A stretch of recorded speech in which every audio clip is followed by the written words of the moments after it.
Ron Rivera believes that his team will only go as far as Sam Howell will take them. And turns out this weekend Locked On Eagles, and I agree. That and more coming up on today's episode of Locked On Commanders. Your daily podcast on the Washington Commanders. Part of the Locked On Podcast Network. Your team every day.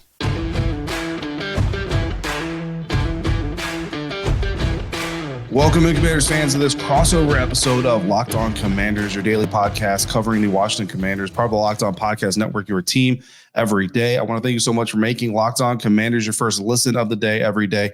Don't forget that you can subscribe for free on YouTube or wherever you're getting your podcasts, and you can continue this conversation with me by becoming a Locked On Commanders Insider. To join the Commanders Insider program, you'll get news, inside scoops, exclusives delivered directly to your phone via text message. Plus, you can have one-on-one conversations with me. I've got some insiders giving me some valuable advice as I battle through this cold. Fortunately, this episode was recorded before the sickness really hit me, so we can still bring you this full episode. Join Locked On Commanders Insiders now. Be in the know all the time and help me out as well. Just go to joinsubtext.com/LockedOnCommanders to sign up. I'm David Harrison on Twitter at DHarrison82, credential member of the media covering our Washington Commanders for CommanderCountry.com, part of Sports Illustrated's FanNation. Here with you every Monday through Friday when I'm not ill, along with our everydayers and everydayers. As always, I appreciate your continued support for the show. This crossover Thursday episode is brought to you by Prize Picks, the easiest and most exciting way to play daily fantasy sports. Go to prizepicks.com/LockedOnNFL. Use the promo code LockedOnNFL, all lowercase, to get a first deposit match up to $100. Of course, Locked On Eagles fans, I'm David Harrison of Locked On Commanders and Locked On Commanders. He is Louis DiBiase of Locked On Eagles. Don't boo, be polite, it's okay. On this crossover Thursday episode, we're going to discuss the upcoming Week 8 matchup between the Philadelphia Eagles and the Washington Commanders. Louis, they are facing off in a sold-out FedEx Field, which is super exciting until you realize that a lot of those people are going to be wearing green. I was about to say. I wasn't going to say it until you said it, but normally the Eagles fans show up in that stadium, so it should be a good atmosphere, absolutely, especially if you're a Birds fan. Right. Yeah, no, I mean, it's gonna be a good atmosphere, period. But certainly the home home field advantage is not going to be as good as the Commanders would certainly like it to be. But Louis coming in and saying, I mean, this is an NFC East divisional matchup. Obviously, for the Eagles, it is a prime opportunity. To at 6-1, you can probably say they already have a chokehold on the division, but to even greater going to the midway part of the season, take an even deeper hold on the season for the Washington Commanders. I mean, there's a hole that you're in. You got to start digging yourself out somewhere. What's the biggest story, though, coming into the matchup that's big already for the Philadelphia Eagles? Yeah, for the Eagles, you're right. It really is just about stacking wins. The schedule is only going to get tougher. They had their first real, I feel like, statement win this past Sunday night against the Miami Dolphins. Not that they were playing pushovers, but, because the Commanders really gave them all they could in that first matchup. Honestly, probably should have won that game. You got the Rams, the Vikings, the Jets beat the Eagles a couple weeks ago, but the schedule gets tougher. They have two matchups still with the Dallas Cowboys coming up. They play the Kansas City Chiefs, the San Francisco 49ers, the Buffalo Bills. So for the Birds, it's about stacking wins. They're 6-1 right now, a stranglehold in the division. But that one seed is so important throughout the playoffs to have the playoffs in the NFC run through Philadelphia. So this is another opponent that the Eagles are favored against, and it should be one of those wins that there are no excuses about. And again, with the schedule only getting tougher, you can't afford to lose 2 of 3 games in the last 3 weeks against inferior opponents. Yeah, absolutely. And I think that's something that's going to be a theme, for both of these teams right now, is the schedule only getting tougher. And that's why when you're the Washington Commanders, losses to the Chicago Bears, losses to the New York Giants, you talk about beating teams that you should beat. Right. Those are 2 games that the Washington Commanders are walking away from thinking that talent-wise, they were the more dominant team on paper. But then once you get on the field, obviously things didn't go that way. But when you look at both of those games, the Chicago Bears, you can really kind of point to the Washington Commanders defense and say, well, you're the reason that happened. Then you go to the New York Giants game, and you look at the offense and say, well, you're the reason that happened. And that's really the story of the season. That's the biggest story of the year for the Washington Commanders. Is going to be the biggest story coming into this game. Because of that is consistency and the lack thereof. And we're not just talking complimentary football, but even one side or the other picking up. Every once in a while, the offense has to pick up the team. The defense has to pick up the team. Usually with the team, you kind of have that stronger unit that if one side or the other has to do the heavy lifting, that's going to be the side. We expected it to be the defense. But 4 times this season, the Washington Commanders defense has given up 30 points or more, to including 34 points in that loss to the Philadelphia Eagles and then 40 points to the Chicago Bears. But oh, by the way, on the other side of things, the offense can't take a victory lap, because now twice this season they've failed to score even 10 points in a competition. They failed to score more than 20 points 3 times this season. Meanwhile, they've also scored 30 points or 24 plus points 3 times. It's just been a night and day situation almost to a weekly basis. So the question is going to be here, can the Washington Commanders put together consistent football, not just on either side of the ball, but on both sides of the ball? I would say the most consistent effort they really had probably came against the Philadelphia Eagles, but only because the Washington Commanders defense didn't truly falter till later in the game. And then the Washington Commanders offense kind of got off to a better start and then faltered towards the end, right up until the end of regulation. But I don't know that we've seen a single matchup yet this year, Louis, where the Washington Commanders have put together 60 minutes of good, clean football. And honestly, the Eagles are 6-1, but you can kind of say the same thing. Like, you look at that Tampa Bay game, a lot of that had to do with the defense. Then the offense really took over against the Rams. I would say this past weekend against Miami was the first time I felt like all 3 phases completely dominated, because even that Rams game, the defense really locked down Matt Stafford, Cooper Kupp, and the passing attack in the second half. But the first half, they were kind of getting cooked up and down the field, and that's what happened against Washington too early in that game. I mean, Sam Howell, I thought he looked really good against the Eagles, and Jalen Hurts got going in the second half, but it's been an up and down year for sure. But the Eagles are definitely starting to put everything together to take a look at that Eagles defense, which struggled against the Commanders. They allowed 31 points in that game. They have allowed in the last 3 weeks, though, just 183 passing yards per game and 3 passing touchdowns.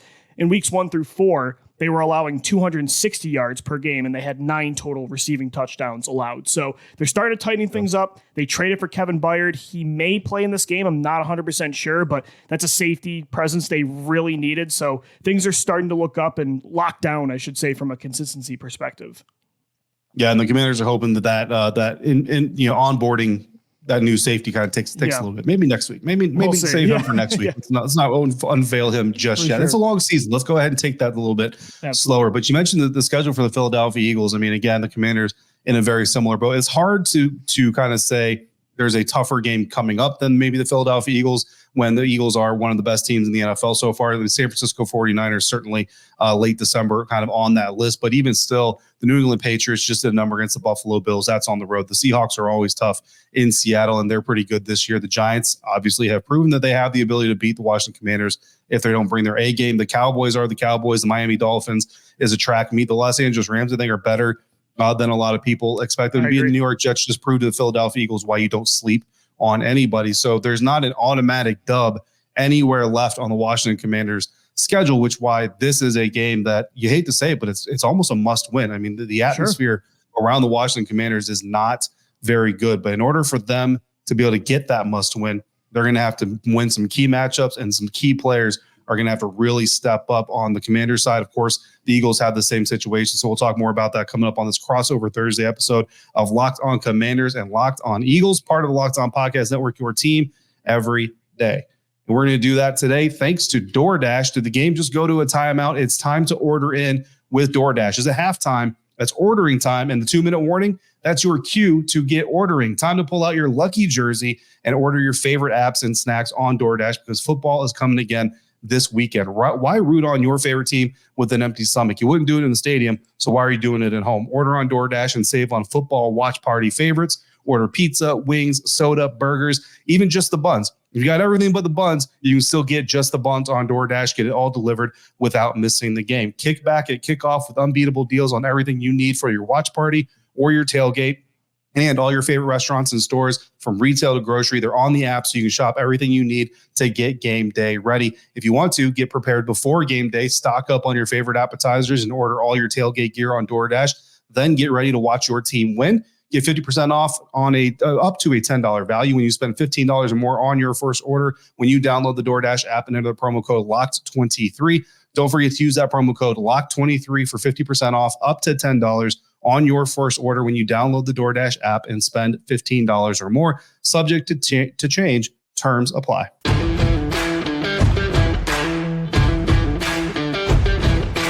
Thanks again for making Locked On Eagles, Locked On Commanders, your first listen today and every day as we both greatly appreciate all of you for coming through on a regular basis like you do. Football season is here and well underway. Locked On is kicking up our coverage with Locked On NFL Kickoff Live.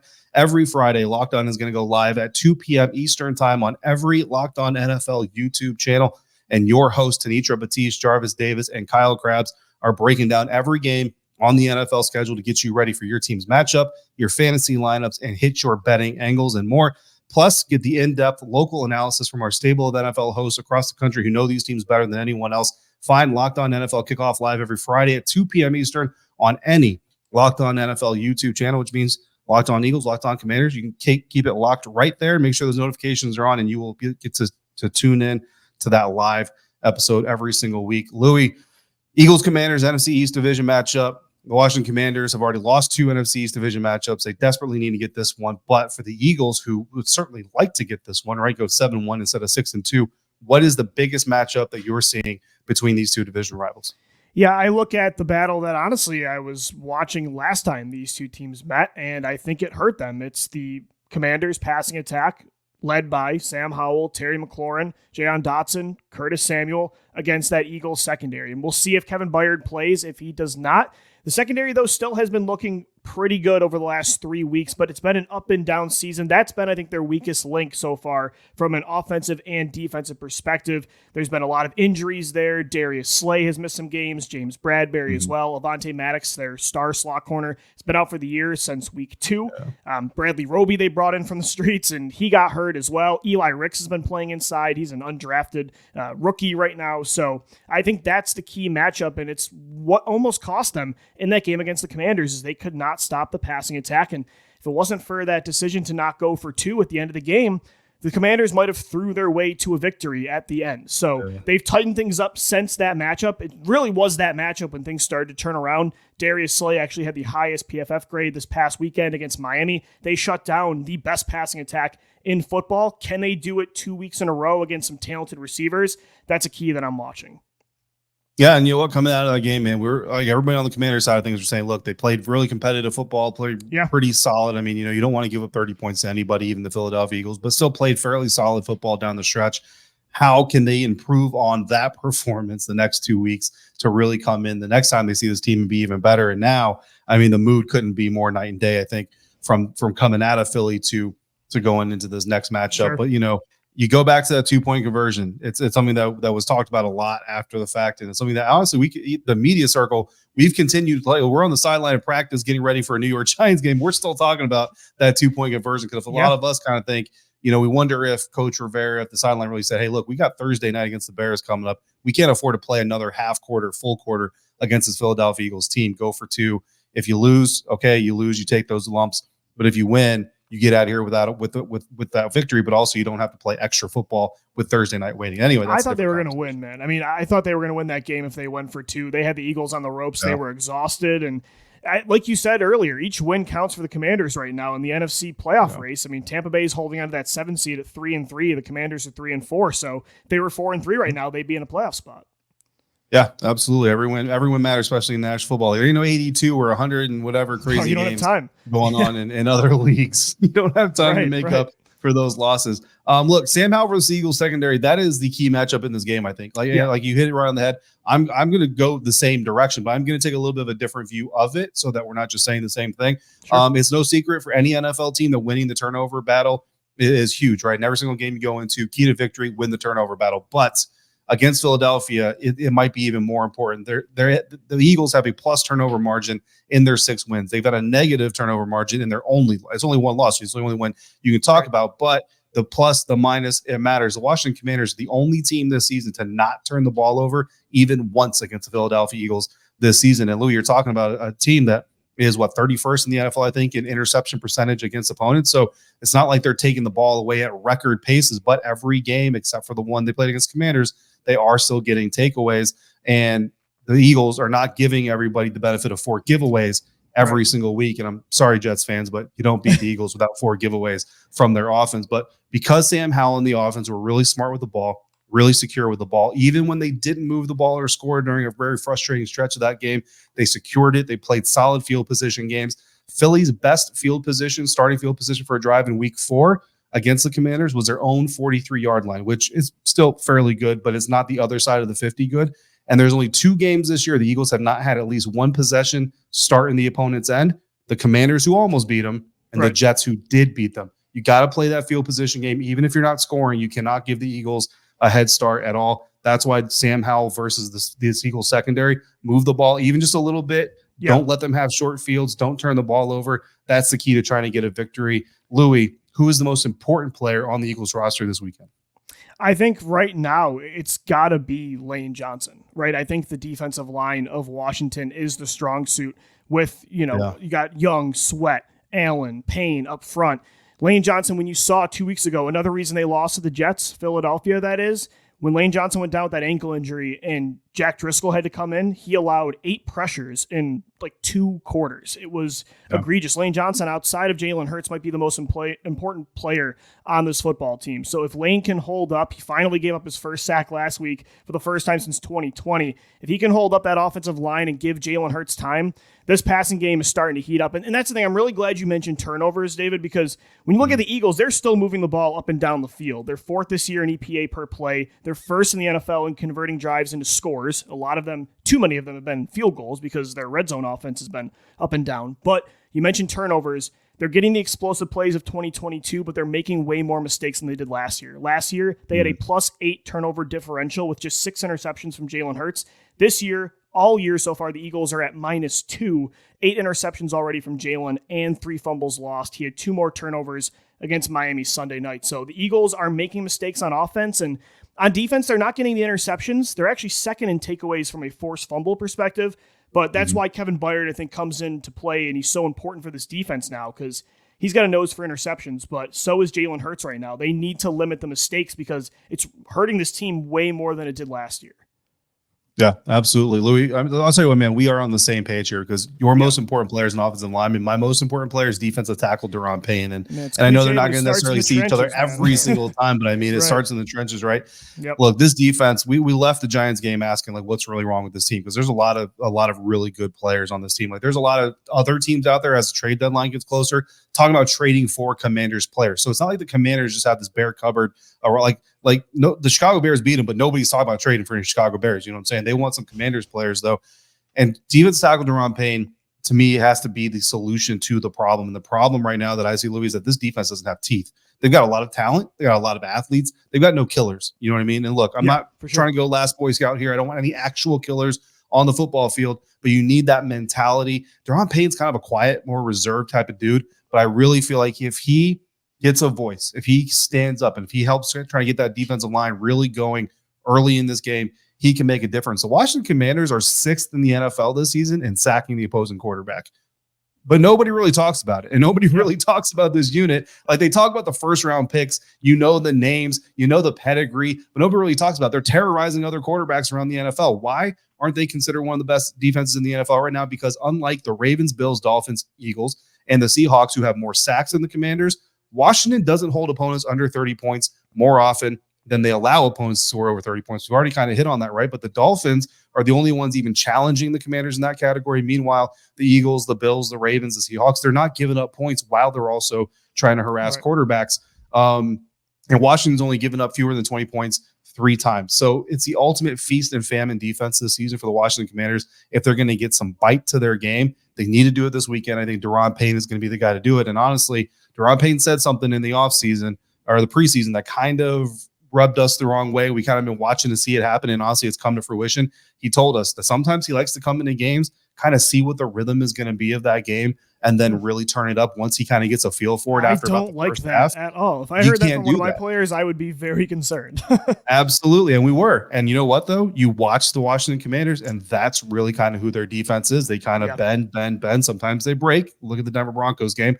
They break, but then later they step it up, and it's okay, now we're going to play. We need this defense. Sam Howell needs this defense. The Commander needs this defense to come out and play 60 minutes of killer instinct football. And I think Daron Payne, as quiet as he is, as smooth as he is, Daron Payne is exactly the kind of guy to do it. But is he going to do it? And is that what has to go right for the Washington Commanders to beat the Philadelphia Eagles this Sunday? We will tell you what has to go right on each side of the ball next on this Crossover Thursday episode of Locked On Commanders and Locked On Eagles, part of Locked On Podcast Network, your team every day. And we're going to do that thanks to our sponsors over at FanDuel. Snap into action this NFL season with FanDuel, America's #1 sportsbook. Right now, new customers, you get $200 in bonus bets guaranteed whenever you place a $5 bet. That's $200 in bonus bets, whether you win or lose. So if you're a Commanders fan and you want to go bold, put $5 on the Commanders, and whether they make you smart or they prove you wrong, you get $200 in bonus bets no matter what. Currently, the Washington Commanders are 6.5-point underdogs against the Philadelphia Eagles this Sunday at home, with an over-under of 43.5 points scored between the two.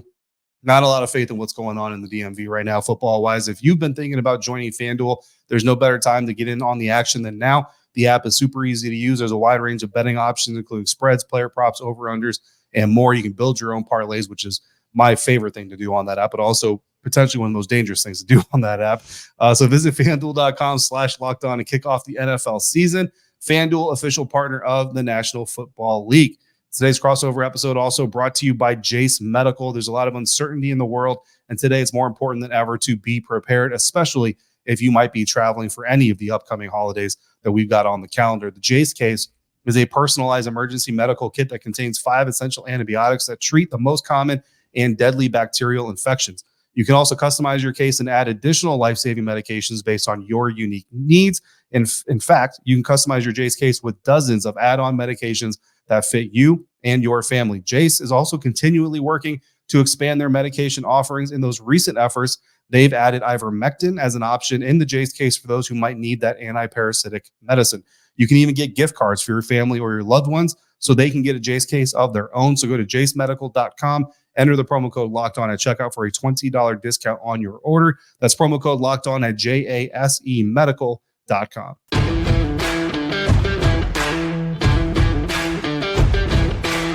Wrapping up this crossover Thursday episode of Locked On Eagles, Locked On Commanders, brought to you by Prize Picks, our weekly tradition here on the Locked On Podcast Network. One of my favorite episodes to do every single week. And I know my listeners, even when it's Eagles, guys, my listeners love getting the other side of this coin because I don't know the Eagles the way that Louis DiBiase does. So, Louis, what has to go right for the Philadelphia Eagles to go 7-1?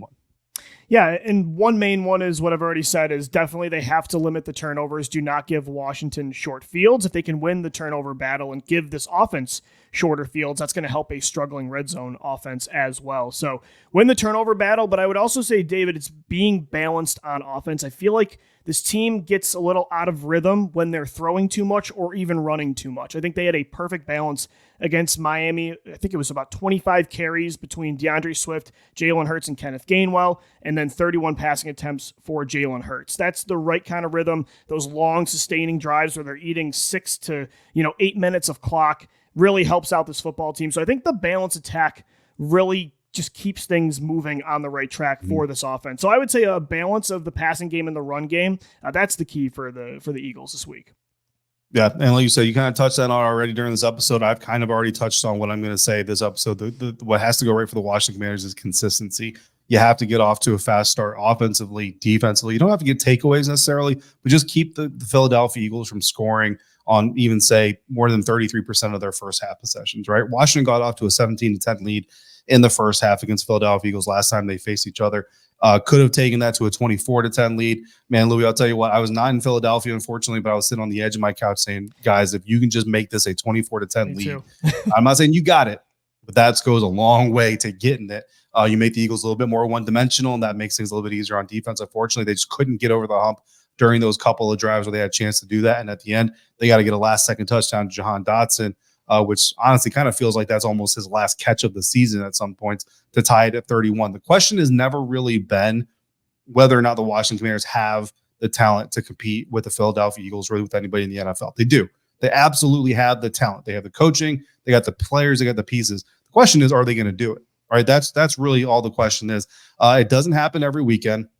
But if it doesn't happen this weekend specifically, we've already got those trade rumors swirling around guys like Chase Young. We've already got people calling for head coaches jobs and GM jobs and all these things. I'll tell you what, Louis, it's weird because it's 6-1 defending division champion Super Bowl team going up against a 3-4 third place division team. But this 3-4 team has to beat this Eagles team. Or if not, my job is going to get a little bit more complicated.